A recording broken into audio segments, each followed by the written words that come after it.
Assalamualaikum warahmatullahi wabarakatuh.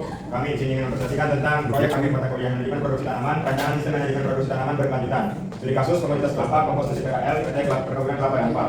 Kantor pusat berada di Jakarta Selatan, lokasi operasional Kecamatan Dampar Utara, Kabupaten Kalimantan Tengah. Lokasi perusahaan dan komoditas utama. Sebaran lokasi operasional kantor pusat Jakarta Selatan, DKI Jakarta. Manajemen Koparat Semarang Keuangan. Unit perkebunan dan pabrik Inabahan, Kecamatan Dampar Utara, Kabupaten Toli, Sulawesi Tengah. Titik distribusi pelabuhan Toli 35 km dari kebun. Komoditas utama kelapa dalam. Varietas kelapa dalam dipilih karena daya adaptasi luas, umur produktif panjang 60 sampai 80 tahun, tahan kekeringan musiman dan menghasilkan kopra dengan rendemen minyak tinggi sesuai karakteristik agrokosistem pesisir Toli. Jarak tanam 9 kali 9 meter, masa TBF 5 sampai 6 tahun, masa produksi hingga 60 tahun. Potensi hasil 70 sampai 80 liter per pohon per tahun. Kemudian ada kapasitas produksi atau asumsi tahunannya. Yang pertama ada produknya kelapa bukit, yaitu 10.500.000 butir. Setara hariannya itu kurang lebih 29.200 butir. Keterangannya populasi 135.000 pohon, tanaman menghasilkan dikali 78 butir per pohon per tahun. Lalu ada kopra, kapasitas per tahunnya yaitu 2.300 ton, setara hariannya yaitu kurang lebih 6,4 ton. Keterangan rendemen kurang lebih 1 kg kopra per 4,5 butir. Lalu ada minyak kelapa atau peletik dan VCO.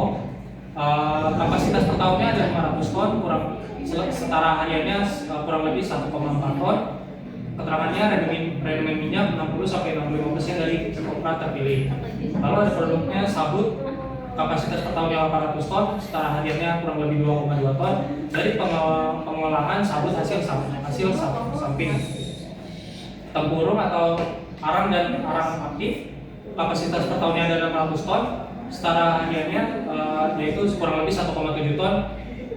Keterangannya dari pembakaran atau karbonisasi tempurung. Ini merupakan ilustrasinya, catatan asumsinya. Terus ada struktur organisasi dari unit kebunnya, ada direktur utama kantor pusat ada di Jakarta Selatan. Terus ada general manager kebun unit Dampar Utara di Toli. Lalu ada manajer agronomi dan produksi, budidaya dan panen. Bawahnya ada asisten agronomi, mandor panen dan pekerja kebun. Lalu ada manajer pengolahan pabrik. Di bawahnya ada kepala pabrik, operator mesin, staf juga. Lalu ada manajer SDM dan umum. Di bawahnya ada staf personalia, staf K3, staf umum. Lalu ada manajer keuangan, pengurus anggaran dan akuntansi. Di bawahnya ada staf akuntansi dan juga kasir atau bendahara. Dan yang terakhir ada manajer QA dan lingkungan, untuk mutu dan kepatuhan. Yang bawahnya ada staf QA atau mutu dan juga staf lingkungan. Kemudian ada job description. Yang pertama ada manajer kebun, menyusun rencana produksi tahunan. Itu tanggung jawabnya menyusun rencana produksi tahunan, mengawasi seluruh divisi kebun, melaporkan kinerja ke direksi, mengelola anggaran operasional unit. Kemudian ada asisten agronomi, mandor panen. Asisten agronomi itu menyusun jadwal pemupukan dan pengendalian hama, memantau pertumbuhan tanaman, melatih mandor dan pekerja teknis budidaya. Kemudian ada mandor panen, mengatur rotasi panen per blok atau divisi, memberikan mutu buah hasil panen, mencatat dan melaporkan hasil panen harian. Kemudian ada operator pabrik pengolahan, mengoperasikan dan memantau mesin pengolahan, menjaga kebersihan antara masa area produk, melaporkan gangguan mesin ke bagian pemeliharaan. Kemudian ada staf GI dan TK lingkungan, melakukan inspeksi untuk produk, memantau kepatuhan K3 dan lingkungan, menyusun laporan kebayaran dan segala. Kemudian ada job specification. Yang pertama ada manajer kebun, pendidikan minimal S1 agroteknologi atau manajemen, pengalaman 2-3 tahun di kebun, kompetensi utama itu pembinaan, perencanaan produksi, dan analis bisnis. Kemudian ada asisten agronomi, S1 agroteknologi atau pertanian, kurang lebih di 3 tahun pengalamannya. Kemudian kompetensi utamanya agronomi kelapa, pengendalian hama terpadu. Kemudian ada mandor panen, pendidikan minimal SMP atau SMA atau SMK pertanian, kurang lebih 2 tahun untuk pengalaman kurang lebih 2 tahun. Untuk kompetensi di lapangannya, pemimpinan lapangan, penilaian mutu buah. Terus ada operator pabrik pengolahan, itu pendidikan minimal SMK mesin atau teknik. Pengalaman kerja itu kurang lebih 1 tahun. Untuk kompetensi utama pengoperasian mesin produksi, K3 mesin. Terus ada staf IE dan K3 lingkungan. Untuk pendidikan minimal itu 1 teknik pertanian atau lingkungan, kurang lebih untuk pengalaman kurang lebih 2 tahun. Lalu untuk kompetensi utamanya sistem mutu, regulasi lingkungan dan audit K3. Revolusi indikator perjabatan manajemen kebun, indikator realisasi produksi kelapa muda terhadap target tahunan, target 95%.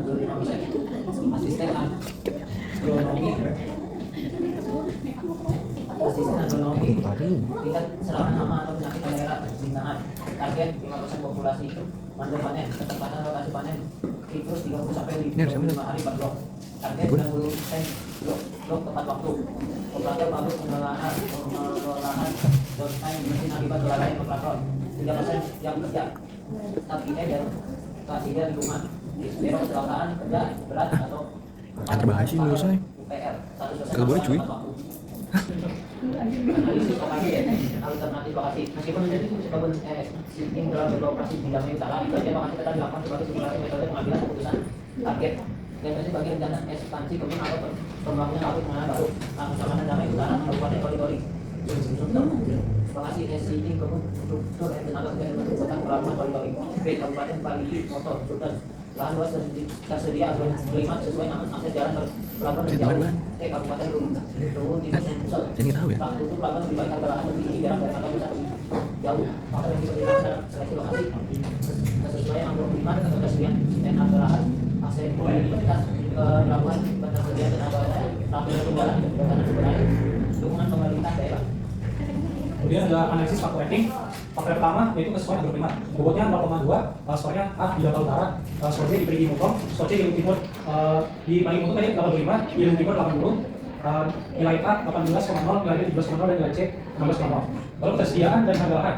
Bobotnya 0,15, skor A di Jakarta Utara 85, skor B di Perigi Mutong 90, skor C di Luhut Timur 70, nilai A 12,8, nilai B 13,5 dan nilai C 10,5. Aksesibilitas pelabuhan, bobotnya 0,2, skor A di Jakarta Utara 80, skor B kali Muto 65, skor C Lalu Timur 90, nilai A 16, nilai B 13 dan nilai C 18. Kemudian ada ketersediaan tenaga kerja, bobotnya 0,15, skor A yaitu 88, skor B yang 75, skor C 78, nilai A 12,2, nilai B 11,3 dan nilai C 11,7. Kemudian ada infrastruktur jalan, bobotnya 0,1, skor A 75, skor B 70, skor C 85, nilai A 7,5, nilai B 7,0 dan nilai C 8,5. Kedekatan dengan sumber air, bobotnya 0,1, skor A 85, skor B 80, skor C 75, nilai A 8,5, nilai B 8,0 dan nilai C 7,5. Yang terakhir yaitu dukungan dari kerja setempat, bobotnya 0,1, skor A-nya 90, skor B 80, skor C 82, nilai A-nya 9,0, nilai B 8,0 dan nilai C-nya 82. Nah, total bobot 1,00, nilai A totalnya yaitu 85, nilai B total 77,8 dan nilai C totalnya 80,4. Hasilnya masih A yaitu dapat utara memperoleh dan nilai tertinggi 85,0 dibanding dengan nilai B dan juga C. Mengonfirmasi kesesuaian lokasi existing terutama pada faktor agroklimat, tenaga kerja dan juga dukungan pemerintah daerah. Kemudian ada level fasilitas produksi dan gedung. Yang pertama ada tata letak kompleks pengolahan, ada area bongkar muat buah, terus ada unit pengepasan dan pengolahan, dan ada ruang pengeringan atau field kopra. Terus di bawah ini ada unit ekstraksi minyak, ada unit pengolahan sabut dan unit karbonisasi petrol. Dan yang ke bawah ada laboratorium QI atau QC, lalu ada kantor unit dan bilik K3, dan yang terakhir ada gudang produk jadi.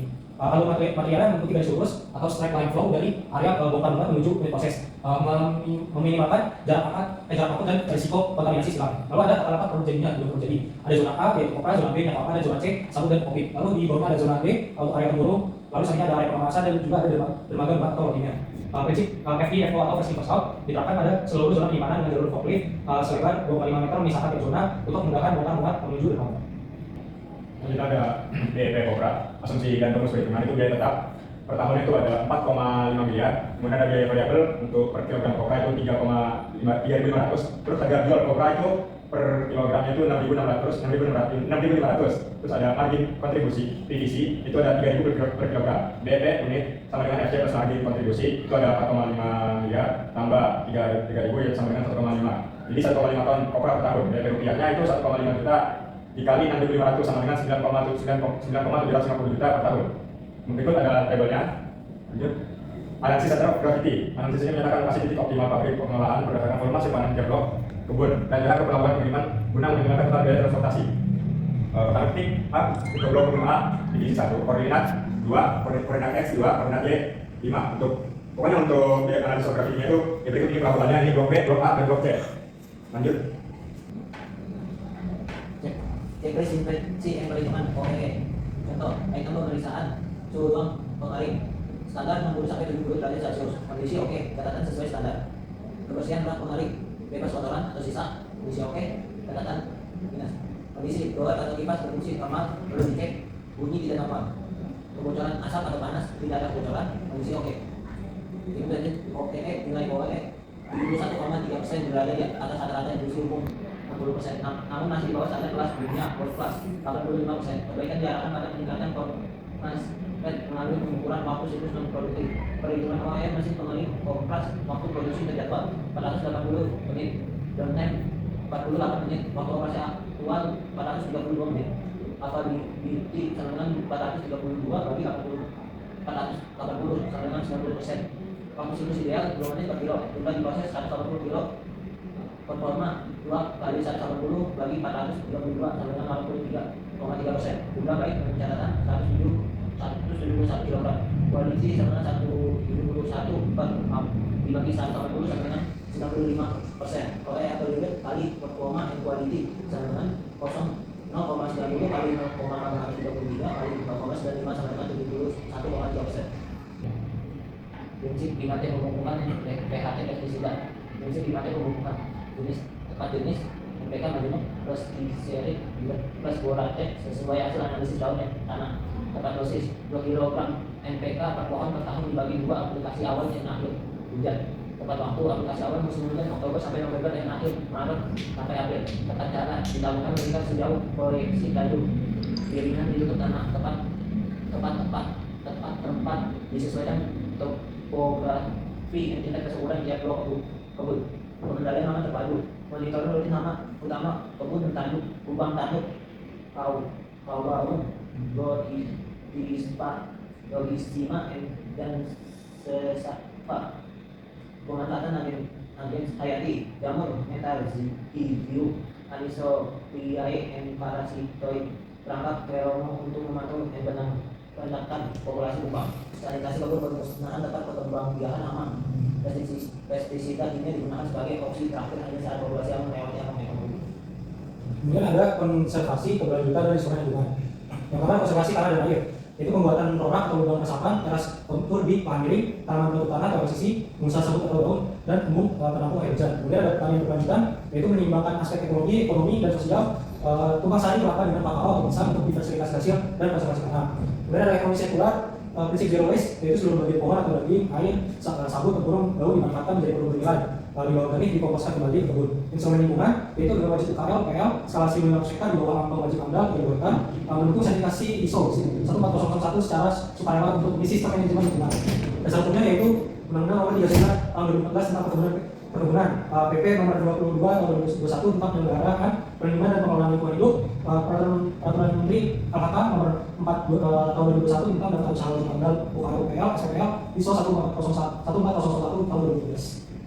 Dan ada bentuk yaitu kesimpulan, yaitu pertama fondasi bisnis yang kuat dengan luas kebun 1.500 hektar dan kapasitas produksi 10,5 juta butir per tahun. PT Perkebunan Kelapa Dapa memiliki skala operasi yang layak secara ekonomi dengan margin keamanan di atas titik kipas atau BP. Lokasi dan tata optimal. Analisis faktor rating dan center of gravity mengonfirmasi Bangka Utara sebagai lokasi strategis dengan tata-tata fasilitas yang efisien dari panen hingga distribusi.